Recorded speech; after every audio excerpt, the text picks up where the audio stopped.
Olá pessoal, tudo bem? Aqui quem está falando é o Albert, contador da J Soluções. Mais uma vez eu estou aqui para trazer um vídeo para vocês, que é um vídeo de muita importância, de muita relevância. Nós, pessoas físicas, precisamos de médicos para cuidar da nossa saúde. E também os médicos precisam de uma orientação contábil para cuidar da sua saúde financeira. E neste vídeo eu vou trazer justamente um pouquinho da tributação para os médicos, para a atividade médica, tá bom, pessoal? Tentar buscar um pouquinho, esclarecer essas dúvidas, mas antes, não esqueça de se inscrever no canal da J Soluções, marcar o sininho e receber sempre em primeira mão nossas informações contábeis e tributárias.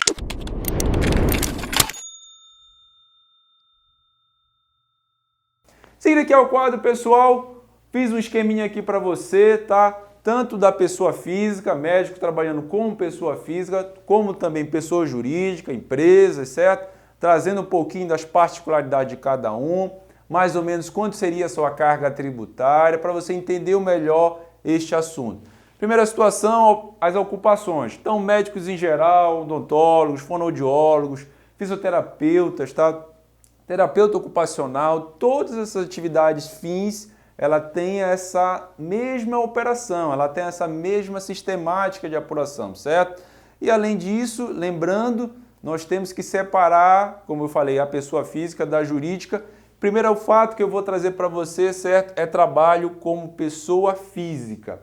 Hoje, um médico como pessoa física, ele pode ser funcionário público ou funcionário de empresa privada, certo? Ele pode, inclusive, acumular funções, ele pode ser funcionário do Estado, da Prefeitura, do governo federal, pode trabalhar na iniciativa privada, como contratado da empresa privada, hospitais, clínicas, certo? E existe uma figura muito importante aí, né? Existe a figura do prestador de serviço, que é o médico, e existe a figura do tomador de serviço, que é o hospital, que é a clínica.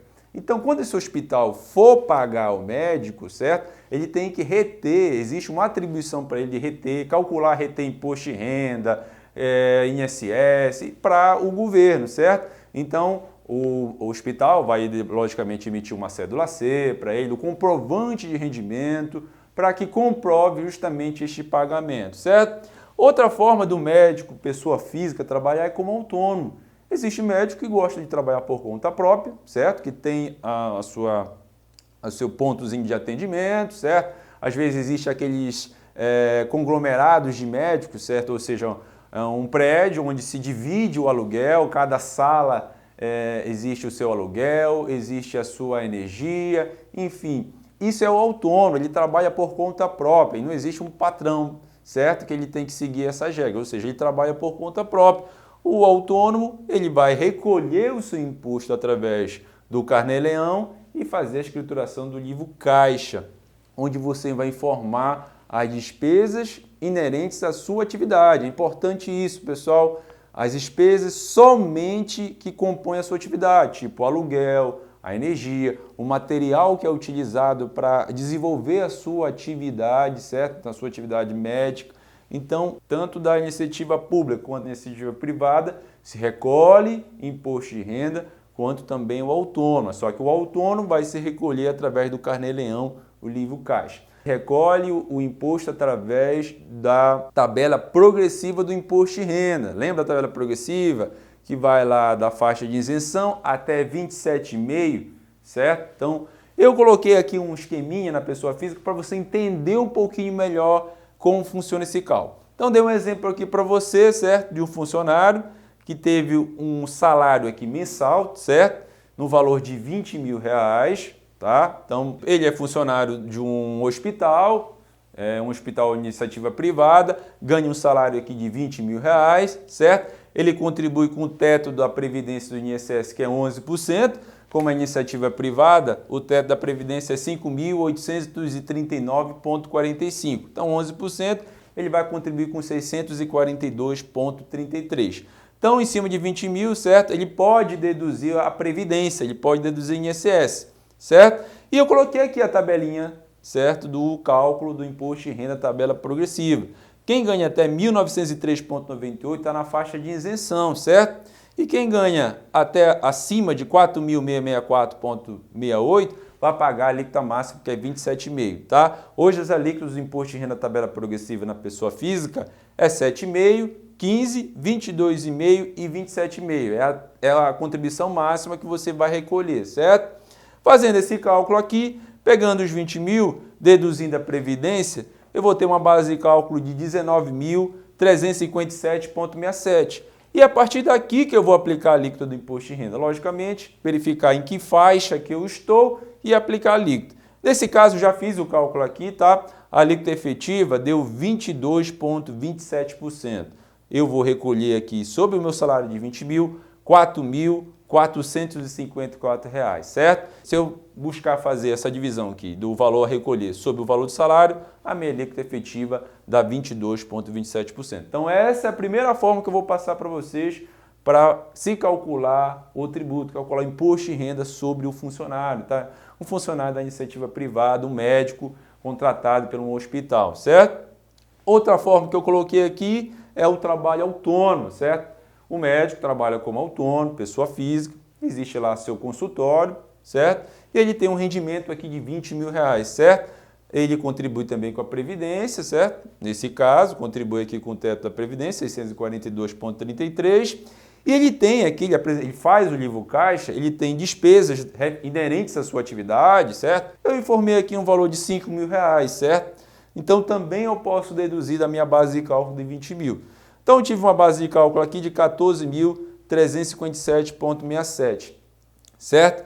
E vou recolher de imposto de renda, pegando a tabela progressiva, 3.079, certo? Que dá uma alíquota efetiva de 15,40. Se eu pegar 3.079 e dividir por 20 mil, eu vou dar uma alíquota efetiva de 15,40. Então é uma segunda forma de você apurar e recolher o seu imposto de renda. Lembrando que o autônomo, muito importante, tem que ser recolhido mensalmente, ou seja, fica a responsabilidade do próprio autônomo fazer isso, certo? Mensalmente, através de carnê-leão, através do livro caixa, que você tem que baixar o aplicativo lá no site da Receita Federal, fazer, gerar o DARF, pagar, certo? E já no funcionário não, já fica a atribuição, a responsabilidade do tomador de serviço, né? O autônomo não, ele tem que fazer isso mensalmente, fazer acompanhamento e agora na declaração do imposto de renda, que é a fase que a gente está, prestar conta com o leão, certo? Tanto o funcionário público ou funcionário de iniciativa privada quanto o autônomo, ele tem que prestar conta com o leão. E digamos que ele faz os dois, ele acumula, ele é funcionário público e é autônomo. Mesma coisa, vai ter que informar a cédula C como funcionário público e vai ter que informar os seus rendimentos como autônomo. Ou seja, vai somar as duas receitas no seu campo específico, informar no seu imposto de renda da pessoa física. E lembrando que vai até 30 de abril essa declaração. Seguindo esse mesmo raciocínio, pessoal, eu vou agora como empresa, tá? Ou seja, é um segundo exemplo que é muito importante você analisar isso. Muita gente me pergunta, Albert, é mais vantajoso para o médico pagar a sua tributação na pessoa física ou na pessoa jurídica? Eu falo isso para você, depende, tá? Depende de cada caso que tem que ser analisado de acordo com a sua situação. É muito relativo a gente dizer quem é o mais vantajoso sem você fazer cálculo, sem você analisar. Cada situação existe um cenário que tem que ser analisado e que é importante você colocar no bico da caneta, fazer uma planilha e ver efetivamente o seu custo. Seguindo aqui, pessoal, agora trabalhando como empresa, certo? O médico agora vai constituir sua empresa, vai constituir aqui o seu CNPJ, certo? A primeira coisa que tem que ser feita é o registro civil, a natureza jurídica, certo? Qualquer empresa, a partir do momento que se cria, tem que ser registrada civilmente. O cartório, no caso, é junta comercial, você pode abrir uma empresa limitada, uma EIRELI, uma SA, uma sociedade simples, uma cooperativa. Então, tudo isso pode se registrar civilmente a sua empresa médica, certo? E logo em seguida, você vai optar por um regime tributário. Aí tu vai dizer, Albert, qual regime tributário eu vou enquadrar na minha empresa? Aí você vai ter que fazer análise e verificar qual o melhor cenário para você. Você tem aqui, eu coloquei aqui o Simples Nacional, lucro presumido, lucro real, certo? Tem 3 cenários aqui que pode se enquadrar na sua empresa. E tem o cenário da pessoa física que eu coloquei também aqui, certo? Então, vou passar aqui para vocês. Primeiro, Simples Nacional, pessoal, A atividade médica do Simples Nacional, ele está enquadrado no anexo 3 da tabela de serviço, porém, ele está sujeito ao fator R. Lembra do fator R, que eu já até fiz vídeos anteriores sobre o Simples explicando sobre o fator R? O fator R, se o valor do seu custo da sua folha de pagamento, seus encargos, for superior a 28% da sua receita bruta anterior ao período de apuração, você vai enquadrar no anexo 3º, ou seja, no anexo 3 do serviço que alíquotas são menores. Por exemplo, a alíquota inicial do anexo 3, se você fatura até 180 mil, está iniciando o faturamento até 180 mil, você vai pagar 6% de carga, onde está incluso todos os seus tributos, PIS, COFINS, Imposto de Renda, Contribuição Social, CPP, que é o INSS patronal, o ISS. Outra uma questão importante, lembrando que além dos tributos federais de uma empresa, ainda tem o tributo municipal. Já na pessoa física, aqui o autônomo, ele paga uma contribuição anual, certo? Ele vai na prefeitura e paga uma contribuição anual desta sua atividade que ele exerce. Aqui não, você paga mensalmente sobre o seu faturamento de acordo com o seu anexo. Se você tiver inferior a 28%, você vai para o anexo 5, certo? O anexo 5 de serviço, as alíquotas elas são maiores. Por exemplo, quem fatura até 180 mil, a alíquota é 15,5%. Observe que o anexo 3 é mais vantajoso, vai pagar uma média aí de 6% inicialmente. E já se você iniciar no anexo 5, você já vai pagar 15,5%. Aqui já dá para fazer um comparativo, né, com o imposto de renda. Por exemplo, aqui no autônomo ou na pessoa física, eu estou pagando, por exemplo, aqui 22,27%. E se eu for pagar aqui dentro do Simples, eu pagaria a alíquota de 6%. Aqui já você já está para fazer uma análise para ter uma economia tributária neste cenário aqui, certo? Lembrando, o Simples Nacional, depois que você constitui a empresa, bonitinho, faz a opção do Simples, tem que emitir nota fiscal, certo? Recolher o seu tributo de acordo com o seu fato gerador. Por exemplo, fato gerador ocorreu em março, recolhe sempre dia 20 do mês subsequente, no caso 20 de abril, e assim sucessivamente. Lógico, na empresa, além isso aqui é a obrigação principal, mas você tem as obrigações acessórias a cumprir, certo? A empresa ela tem declaração de imposto de renda, tem as declarações mensais, se no caso tiver funcionário, tem a sua folha de pagamento, tem os seus encargos sobre a folha. Então, tudo isso tem que ser observado, certo? É muito importante esses detalhes. Obrigações acessórias como a DEMED, certo? Então, são situações que, como empresa, você tem que observar que, além da obrigação principal, também tem as obrigações acessórias a cumprir. Seguindo aqui, um outro regime tributário para empresas é lucro presumido, tá? Empresas médicas podem se recolher no lucro presumido. O ISS 5% mensal, logicamente eu estou falando regra geral. A alíquota mínima do ISS é 2%, a alíquota máxima é 5%, mas cada município tem o seu código tributário, certo? Que pode estabelecer uma alíquota um pouco menor do que 5%, enfim. Via de regra geral, eu vou colocar aqui 5% ISS, recolhimento mensal, certo? Você tem tributos federais, PIS 0,65% sobre o seu faturamento, certo? COFINS 3% sobre o seu faturamento, também recolhimento mensal, então esses 3 tributos, recolhimentos mensais. E você tem aqui imposto de renda e contribuição social trimestral. Lembra que eu já gravei vídeos anteriores sobre imposto de renda e contribuição social, que você tem que somar receita, por exemplo, janeiro, fevereiro, março. Fechou o primeiro trimestre, apura a receita bruta do trimestre e aplica uma presunção, certo? No caso do lucro presumido, a presunção da atividade médica é 32%. Profissão regulamentada, tá? Atividade médica, essas profissões que a gente colocou aqui, a presunção é 32%. Então, sobre 32%, eu vou aplicar a alíquota de 15% de imposto de renda, certo? E sobre a presunção de 32% também eu vou aplicar a alíquota de 9% de contribuição social, ok? Lembrando que o lucro presumido, diferente do PIS, COFINS, que é mensal, ISS é mensal, o imposto de renda e contribuição é trimestral, certo? Então, janeiro, fevereiro e março, eu vou recolher no último dia de abril, último dia útil de abril, certo? Que é referente ao primeiro trimestre. Outra coisa importante, eu não coloquei aqui, mas eu já falei isso em vídeos anteriores, é o adicional também, certo?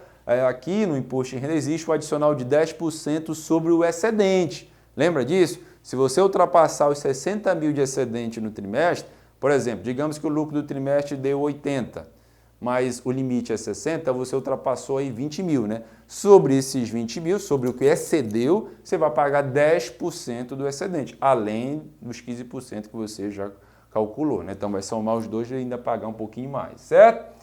Seguindo aqui para mais um regime tributário que os médicos podem trabalhar como empresa, lucro real, certo? Lucro real você continua recolhendo o ISS mensal, 5%, o PIS e o COFINS, ela tem, por mais que, lembrando que eu já gravei vídeo sobre isso, o lucro real é a modalidade não cumulativa, que as alíquotas são maiores, que é 1,65 PIS, 7,60 COFINS, mas para atividade médica, ela utiliza a mesma alíquota do presumido, a mesma alíquota do cumulativo. Ela utiliza 0,65 de PIS e 3% de COFINS, certo? E tem uma observação importante, fazer contabilidade e encontrar o lucro ou o prejuízo. Então, no lucro real, você realmente vai ter que fazer o seu balanço, pegar suas receitas, as suas despesas e apurar o seu lucro contábil, fazer adições, exclusões e encontrar o seu lucro fiscal. E a partir de aí você aplicar a alíquota do imposto de renda de 15%, contribuição social 9% sobre o seu lucro. E lembrando que a apuração do lucro real pode ser trimestral ou pode ser mensal, por estimativa, ou fazendo um balancete anual, fechando toda a apuração do ano, certo? Lembrando também que, no caso, se a sua atividade fechar em prejuízo, você não vai pagar o imposto de renda e contribuição. É por isso que a diferença do lucro presumido por lucro real é basicamente essa. O lucro presumido já está presumindo algo que vai acontecer, que no caso, sobre o seu faturamento, sobre a sua receita bruta, você vai aplicar uma presunção de 32. Aqui não, aqui você tem que fazer a contabilidade. E no Simples Nacional, não, você vai aplicar uma alíquota sobre a sua receita. Então, faça essa análise, faça esse comparativo. Compare também com a pessoa física, certo? Compare se na pessoa física se é mais vantajoso que na pessoa jurídica ou vice-versa. Se você optar pela pessoa jurídica, compare os regimes tributários para ver o que se encaixa melhor na sua empresa. Lembrando que cada cenário, cada situação é diferente, certo? Que tem que ser analisado item a item. Então, procure um especialista que possa te orientar. Os médicos em geral que têm uma dificuldade relacionada à sua tributação, é importante você procurar um especialista para verificar a sua saúde contábil, a sua saúde financeira, os seus impostos, certo? É muito importante acompanhar isso, tá bom, pessoal? Se você gostou desse vídeo, não esqueça de comentar, de compartilhar e de sempre mandar perguntas e sugestões pra gente, tá bom, pessoal? E antes, não esqueça de inscrever no canal da J Soluções, marcar o sininho e receber sempre em primeira mão todos os nossos vídeos, tá bom? Um abraço e até a próxima!